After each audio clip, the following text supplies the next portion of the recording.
भारतीय reserve bank ने पिछले 9 महीने में पहली बार मुख्य ब्याज दरों में कमी की है। आरबीआई ने सीआरआर और रेपो रेट में 0.25% कटौती की। लेकिन क्या ये राहत बायर्स के लिए इन्वेस्टमेंट के दरवाजे खोल पाएगी?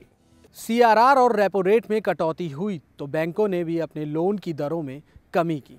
लेकिन सबसे बड़ा सवाल उठता है कि क्या इस मामूली सी कमी से बायर्स के घर खरीदने का सपना आसान हो पाएगा? कम से कम डेवलपर तो ये आस लगा बैठे हैं कि बैंक थोड़ा और इंटरेस्ट रेट कम कर दें तो हालात बदल सकते हैं। जी हां, भारतीय रिजर्व बैंक ने सीआरआर और रेपो रेट में 0.25% की कटौती की है। आरबीआई ने तिमाही क्रेडिट पॉलिसी रिव्यू में ये कटौती की। रिजर्व बैंक ने रेपो रेट 0.25% घटाकर 7.75% कर दिया। रिजर्व बैंक ने सीआरआर में भी 0.25% की कटौती की। सीआरआर में कटौती 9 फरवरी से लागू होगी। केंद्रीय बैंक ने 2012-2013 के लिए आर्थिक वृद्धि दर का अनुमान 5.8% से घटाकर 5.5% किया। रेट कट्स की घोषणा के तुरंत बाद सेंसेक्स और निफ्टी में भी भारी तेजी देखी गई। सीआरआर में 0.25% की कटौती से बैंकों के पास 18,000 करोड़ रुपए की अतिरिक्त नकदी उपलब्ध रहेगी। सीआरआर में 0.25% की कटौती से बैंकों के पास 18,000 करोड़ रुपए की अतिरिक्त नकदी उपलब्ध होगी। और इस फैसले का असर बैंक की नीतियों पर भी देखने को मिला, जिसके तहत कई बैंकों ने होम लोन की ब्याज दरें घटाई हैं। लेकिन डेवलपर्स मानते हैं कि ब्याज दरें और कम होनी चाहिए, जिससे मिडिल और लोअर इनकम ग्रुप के बायर्स के सिर पर ईएमआई का बोझ और कम हो सके।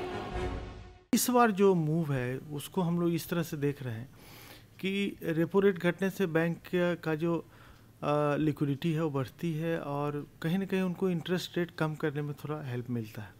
जब इंटरेस्ट रेट कम होता है तो जो बायर्स हैं उनके मंथली ईएमआईज पे फ़र्क पड़ता है। जो मिडिल क्लास या लोअर मिडिल क्लास बायर हैं उनके लिए मंथली एक्सचेकर पे जो लोड आता है ईएमआई के कारण, उसका कम होना बहुत महत्वपूर्ण होता है। तो ऐसी स्थिति में क्या होता है, अचानक डिमांड बढ़ जाते हैं और जब डिमांड बढ़ते हैं तो नेचुरली रियल एस्टेट सेक्टर में एक ग्रोथ सा या एक मैं कह सकता हूँ कि एक नई दिशा आती है। और उसके कारण आने वाले समय में जैसे अगर मार्च जैसे आ रहा है, बजट आने वाला है फरवरी में, तो बजट में ऐसा लगता है कि इंटरेस्ट रेट पे डायरेक्टली कुछ ना कुछ सबवेंशन मिलेगा। और जो बायर्स के लिए जो टैक्स रिबेट्स हैं, छूट हैं, उस पर भी कहीं ना कहीं कम से कम वो 9 के फिगर में भी आ जाए, 9 से 10 से नीचे, 9 के आसपास, 9 से भी नीचे आ जाए तो उससे अच्छी कोई बात। बैंकों ने भारतीय रिजर्व बैंक के रेपो रेट और सीआरआर में कटौती करने के फैसले का स्वागत तो किया है और ज्यादातर बैंक इस कटौती का लाभ होम लोन लेने वाले ग्राहकों को देने की बात कह रहे हैं। लेकिन बैंकों ने जितनी ब्याज दर कम की है, क्या वो काफी है और क्या इससे बायर्स का रुझान प्रॉपर्टी में निवेश में बढ़ेगा? इसके लिए करना होगा इंतजार। सौरभ साहनी, समाचार प्लस।